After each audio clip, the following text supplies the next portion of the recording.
no prédio mais luxuoso da Faria Lima, em São Paulo. Todo funcionário tremia na base só de ouvir o nome dela. A CEO bilionária, conhecida pela frieza cirúrgica e tolerância zero com erro. Um olhar dela era capaz de calar um andar inteiro. Mas numa manhã comum, quando ela estava prestes a explodir de raiva na frente de toda a equipe, um faxineiro, pai solteiro que tinha acabado de começar ali, deu um passo à frente. Sem grito, sem briga.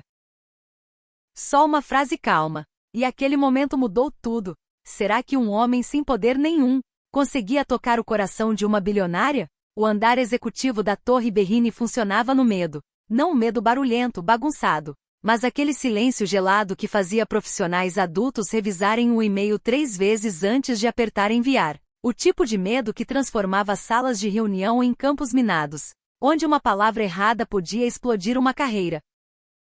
Clara Monteiro construiu seu império na base do controle. Aos 34 anos comandava um conglomerado de tecnologia que valia bilhões, sentava em 4 conselhos de administração, e já tinha aparecido 3 vezes na capa da Exame. Usava terno sob medida em tons de cinza e preto, cabelo escuro sempre preso num coque que gritava eficiência acima de vaidade, e andava pelos corredores como se fosse o próprio inverno paulistano. Os funcionários não a amavam, obedeciam. E para Clara, isso era o que importava. Respeito por medo funcionava tão bem quanto por carinho. Melhor até. Amor deixava as pessoas mole. Medo mantinha todo mundo afiado. Ela chegava todo dia às 6h45. A assistente já sabia. Café preto sem açúcar. Exatamente a 88 graus. Uma vez ela devolveu uma xícara que estava a 86. O pessoal da manutenção aprendeu rápido. Limpeza antes dela chegar, ou depois que ela saísse. As poucas vezes que topava com faxineiros nos corredores, eles colavam na parede e desviavam o olhar. Clara gostava assim. Máquina invisível. Tudo rodando liso sem ela precisar agradecer as mãos que faziam acontecer. Numa terça-feira de fim de setembro, a máquina engasgou. A reunião de resultados trimestrais estava marcada para as 9 horas. Os gerentes entraram na sala envidraçada do 40º andar, com a animação de quem vai pro cadafalso.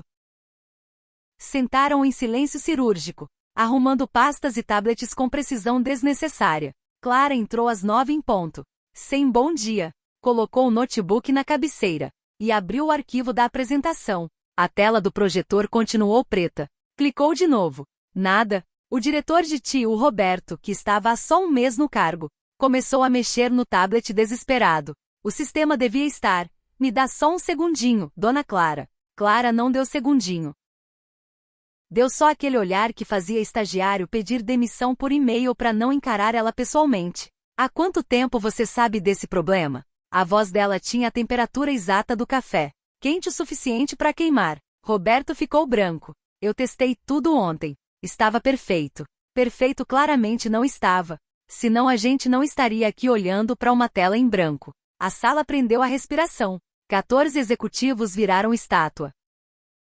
Alguém recebeu mensagem no celular. Ninguém ousou pegar. A apresentação já atrasou 3 minutos, continuou Clara. Tenho investidores ligando às 9h15.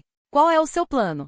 Roberto se levantou, foi até o projetor tremendo. Acho que pode ser a porta de conexão ou talvez. Eu não pago para você achar. Eu pago para você saber. Sim, senhora, quer dizer, dona Clara. Eu consigo resolver em... Você já desperdiçou 5 minutos meus e dos outros. Ela apontou para a mesa. 5 minutos vezes 14 pessoas. São 70 minutos de produtividade jogados fora porque você não fez o seu trabalho. Não era só sobre o projetor. Todo mundo ali entendia. O projetor era só a rachadura visível numa estrutura que Clara mantinha sempre sob pressão. Qualquer rachadura tinha que ser tapada na hora. Senão o prédio todo desabava. Roberto recuou. Me desculpe, dona Clara. Nunca aconteceu antes. Desculpa não conserta problema. Competência conserta. As palavras caíram como martelo de juiz. Parecia que o emprego dele já tinha acabado. Ele só não sabia ainda. A porta abriu. Sem bater. Isso sozinho já era tão fora do normal que todo mundo virou a cabeça. Um homem de uniforme cinza de manutenção entrou, empurrando o carrinho de limpeza. Uns 38 anos, rosto de quem sorri bastante na vida, mas agora sem sorriso. Cabelo escuro, olhos cansados, corpo de quem trabalha com as mãos. Parou logo na entrada, viu a cena. Os executivos congelados, a tela preta, o olhar glacial de Clara destruindo o que restava da compostura do Roberto. O faxineiro João Silva, nome bordado no uniforme. Não saiu pedindo desculpas como todo mundo faria. Olhou pro Roberto, pra Clara, pra sala cheia de gente que parecia ter esquecido como respirar. Desculpa, disse João baixinho. Eu volto depois. Começou a virar o carrinho. Aí parou. Algo mudou na expressão dele. Não era medo. Era mais como se ele tivesse reconhecido uma escolha que precisava fazer. Na verdade, disse João. E os 14 executivos se encolheram com a interrupção. Antes de ir, posso falar uma coisa? O olhar de Clara virou holofote nele. Não pode. Saia, por favor. João não saiu. Ficou ali, mão no carrinho, pesando algo por dentro. Depois falou mesmo assim. Essas pessoas não estão tentando te decepcionar. As palavras ficaram no ar como fumaça depois de tiro. Ninguém se mexeu. Ninguém respirou. A sala inteira recalibrou em torno daquele momento impossível. Clara virou totalmente para ele. Quando falou, a voz podia congelar água. Como é que é? João sustentou o olhar. Não desafiando, não brigando. Mas também não recuando. Eu disse que eles não estão tentando te decepcionar. O sistema que falhou. Não a pessoa. Todo mundo aqui veio pronto para fazer o trabalho. Às vezes as coisas quebram. Isso não quer dizer que alguém merece ser humilhado. O silêncio que veio depois era diferente do anterior. Antes era tensão. Agora era choque puro. Clara deu um passo para ele. Depois outro. Parou a uns 90 centímetros, perto o suficiente para ele ver a raiva cristalizando nos olhos dela. Você é faxineiro, disse ela. Cada palavra esculpida em gelo. Sou, sim, senhora. Há quanto tempo trabalha nesse prédio? 5 dias. 5 dias. Ela deixou o número pairar. E em 5 dias você virou especialista em como eu devo gerenciar meus funcionários? Não, senhora. Não sou especialista em nada além de limpar chão. Mas eu conheço gente. E sei quando alguém está dando o melhor de si. E mesmo assim não dá conta por algo que não é culpa dele. O maxilar de Clara travou. Ao redor da mesa, executivos olhavam para as mãos, pro teto, pro reflexo no vidro. Qualquer coisa menos aquela cena. O que eu falo ou deixo de falar para os meus funcionários não é da sua conta, disse Clara. Você está aqui para esvaziar lixeiras e passar pano no chão. É só isso que você representa nessa empresa. Ficou claro? Ficou claro, sim, senhora. Então talvez seja bom voltar pro seu lugar antes que precise procurar outro emprego. João assentiu devagar. Segurou firme o carrinho. Entendi, mas ainda acho que o que eu disse é verdade. São só pessoas e pessoas erram. Isso não faz delas fracassos. Ele virou o carrinho e empurrou para a porta. As rodinhas chiaram de leve no piso brilhante. Todo mundo viu ele sair. A porta fechou com um clique definitivo. Por alguns segundos, ninguém falou nada. Depois Clara virou para a mesa como se nada tivesse acontecido. Roberto, até meio-dia você arruma esse sistema funcionando direito. Reunião encerrada. Ela saiu. A porta fechou com o mesmo clique. Os 14 executivos ficaram paralisados mais um instante. Até alguém finalmente soltar o ar. No escritório dela, Clara ficou na janela olhando a cidade. 40 andares abaixo, os carros andavam como glóbulos vermelhos nas artérias de concreto. Lá de cima tudo parecia organizado, controlado, gerenciável. As mãos dela tremiam. Ela apertou as palmas no vidro até firmarem. Ninguém falava com ela daquele jeito. Ninguém. Nem os conselheiros que tinham medo de perder o cargo. Nem os investidores que tinham medo de perder dinheiro. Nem os funcionários que tinham medo de perder emprego. Toda a estrutura da vida dela dependia daquele medo. Era o que mantinha as coisas rodando. Mantinha as pessoas na linha. Mantinha ela protegida daquela decepção que quase a destruiu uma vez. Desculpa não conserta promessa quebrada. Ela aprendeu isso aos 22, quando o sócio dela, o homem em quem mais confiava no mundo, vendeu os designs dela para a concorrência e a deixou só com dívida e uma lição cara. Confiança virou luxo que ela não podia mais pagar. Controle virou o único substituto confiável. Ela reconstruiu do zero. Construiu um império na verdade. E fez isso garantindo que ninguém chegasse perto o suficiente para machucar de novo. Medo mantinha as pessoas na distância certa. Medo tornava elas previsíveis. Mas aquele faxineiro João olhou para ela sem medo. Não com desprezo nem afronta. Só uma certeza calma que fez as palavras dele caírem indiferente. Como se ele realmente acreditasse nelas. como se visse algo que ela não via. Clara virou da janela. O café esfriou. Ela deixou intocado e voltou para a mesa, abrindo arquivos que precisavam de revisão. Trabalho era confiável. Números não respondiam. Planilhas não julgavam. Mas o resto daquela manhã, ela ficava vendo o rosto dele, a convicção quieta, a ausência de medo que todo mundo mais carregava como uniforme. Ela disse para si mesma que não importava. Ele era faxineiro. Ia aprender o lugar dele ou ia embora como todo mundo que não se adaptava aos padrões dela. Ao meio-dia, Roberto tinha o projetor funcionando. Às 13 horas, a reunião trimestral terminou bem. Às 14 horas, Clara já tinha esquecido o incidente. Ou pelo menos era o que ela dizia para si mesma. Mas naquela noite, saindo tarde como sempre, ela viu João no corredor do lado do escritório dela. Ele esvaziava lixeiras com a mesma eficiência quieta de manhã. Olhou para ela ao passar, acenou educado e voltou ao trabalho. Sem pedir desculpas, sem medo. Só reconhecimento da presença dela e volta à tarefa. Clara foi pro elevador. As portas fecharam. Desceu 40 andares em silêncio, pensando em nada específico. Definitivamente não num faxineiro que se recusava a ter medo. Definitivamente não. No dia seguinte, Clara chegou no horário de sempre. 6h45 em ponto. Café preto esperando na mesa da assistente. Exatamente 88 graus. Mas algo já estava diferente. Ela não entrou no escritório como um furacão. Entrou devagar. Olhou para os lados. Como se estivesse vendo o lugar pela primeira vez. Na gaveta da mesa, o memorando do supervisor do prédio ainda estava lá, pedindo a demissão imediata do João Silva por insubordinação. 3 parágrafos cheios de regras, protocolos e hierarquia. Espaço para assinatura dela embaixo. Clara pegou o papel, olhou por uns segundos. Depois dobrou e guardou de volta na gaveta. Sem assinar. Disse para si mesma que ia resolver depois. Mas os depois foram se acumulando. Quarta-feira passou. Quinta. Sexta. O memorando continuou na gaveta, enterrado debaixo de relatórios trimestrais. João continuou aparecendo para os turnos dele. Madrugada e fim de noite. Carrinho chiando pelos corredores vazios. Esvaziando lixeiras. Passando pano no chão. Horário que permitia ele ficar em casa durante o dia. Com a filha de 8 anos. Clara ainda não sabia disso. Mas começou a notar que ele estava sempre lá. Quando o prédio estava mais quieto.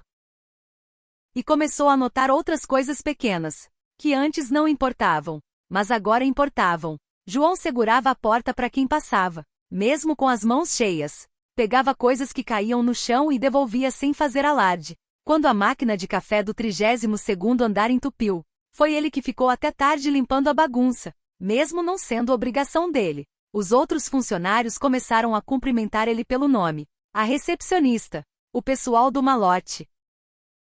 Até alguns gerentes juniores que normalmente nem olhavam para o uniforme de manutenção. Clara via isso tudo acontecendo. E sentia algo que não queria nomear. Uma pedra pesada no peito. Desconfortável. Na segunda da segunda semana, ela trabalhou durante o almoço, como sempre. Por volta de 13 horas.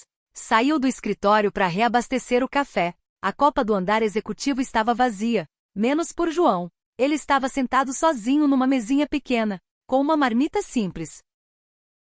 Sanduíche caseiro. Maçã.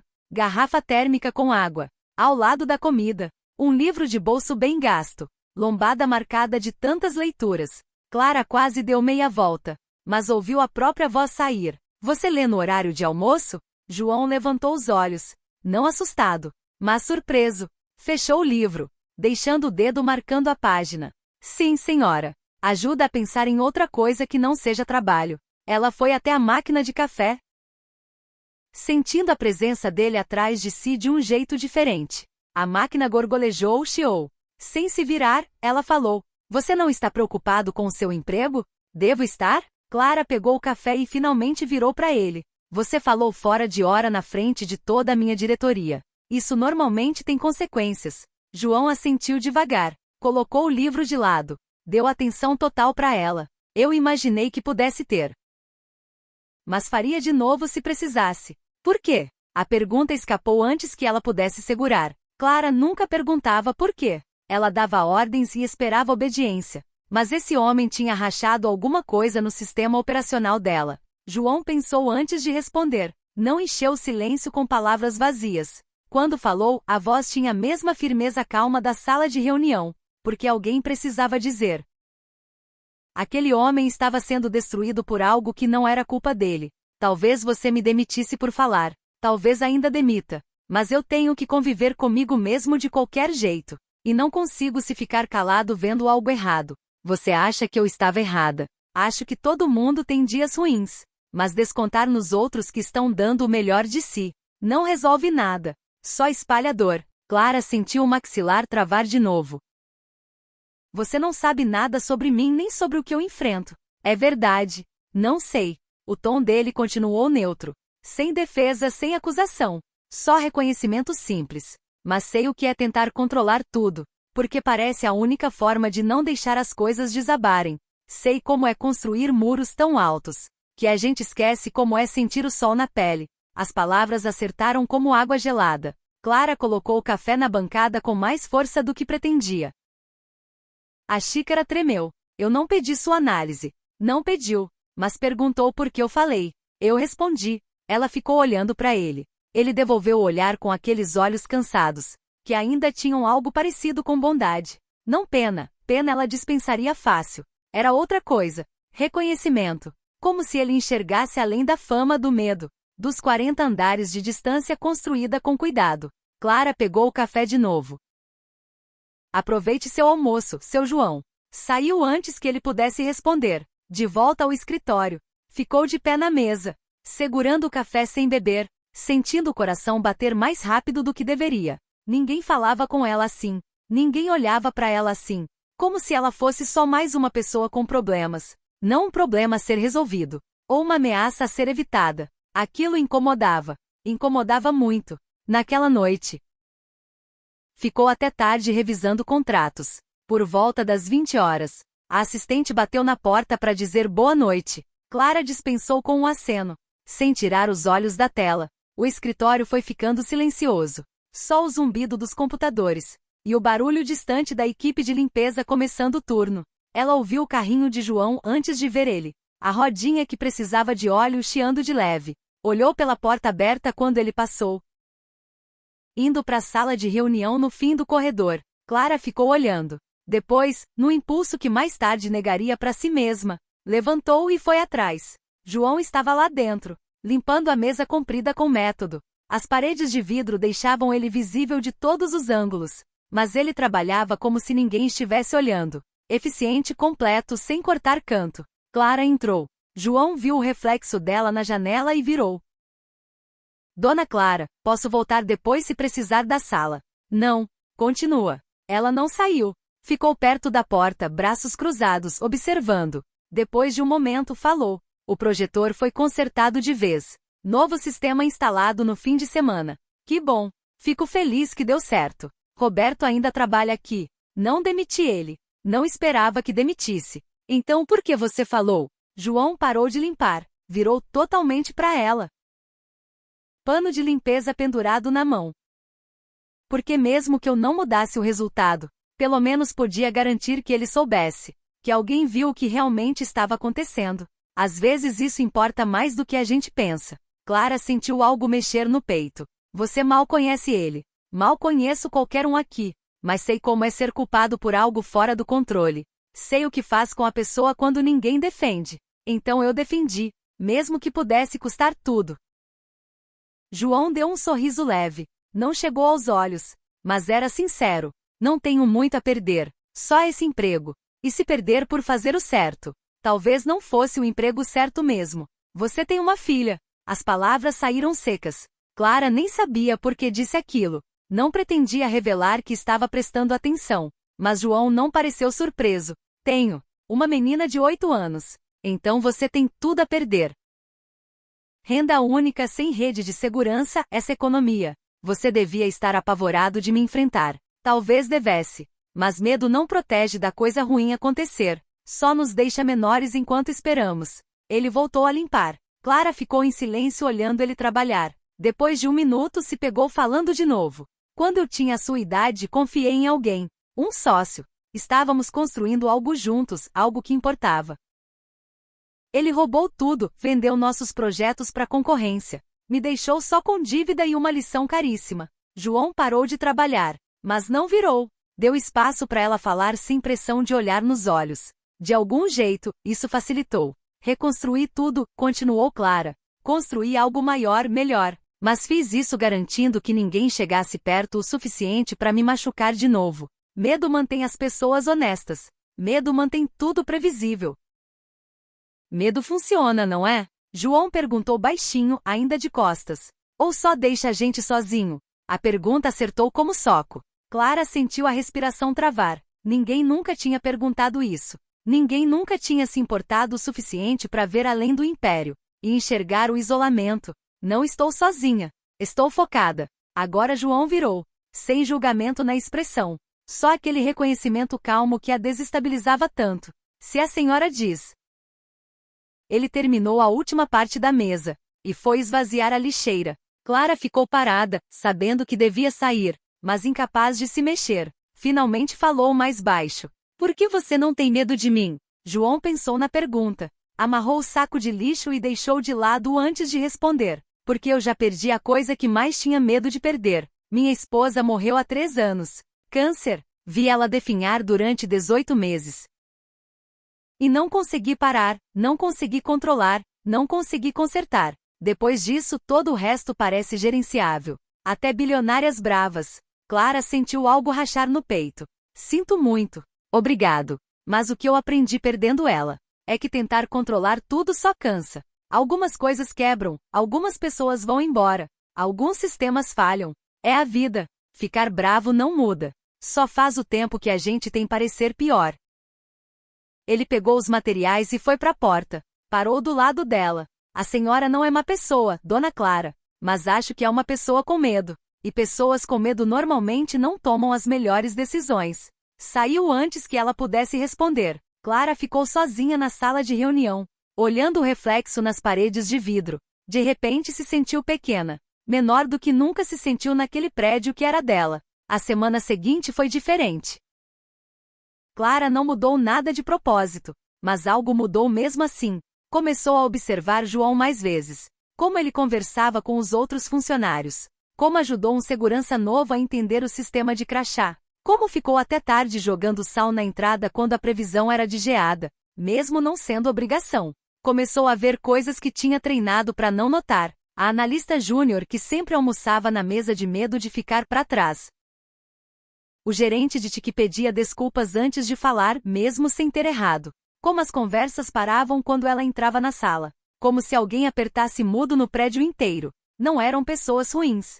Eram pessoas com medo. Medo dela. Clara tentava se convencer que era necessário. Que era assim que as coisas funcionavam. Mas as palavras de João ecoavam. Medo não protege. Só nos deixa menores. Na quinta noite ficou até tarde de novo.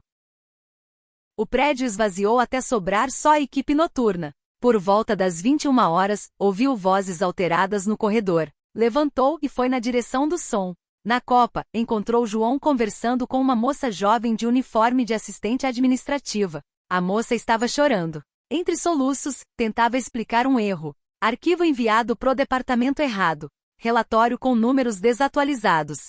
Eu sou muito burra. Dona Clara vai me demitir. Eu sei que vai.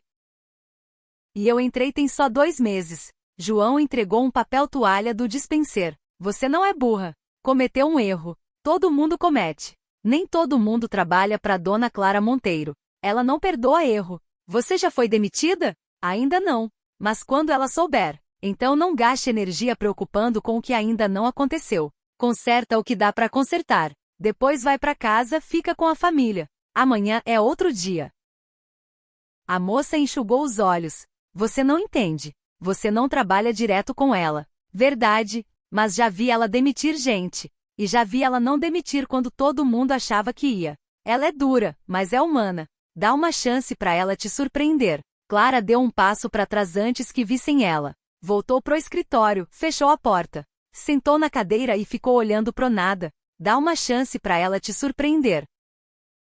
Quando ela tinha virado a pessoa que fazia os outros chorarem na copa. Quando o nome dela virou sinônimo de medo em vez de respeito. Ela construiu essa fama de propósito. Usou como armadura. Mas a armadura pesa, e ela estava cansada. No dia seguinte de manhã, a assistente administrativa foi até o escritório dela. Mãos tremendo, explicou o erro, o relatório errado, os números desatualizados. Pediu desculpas 4 vezes em 90 segundos. Clara ouviu.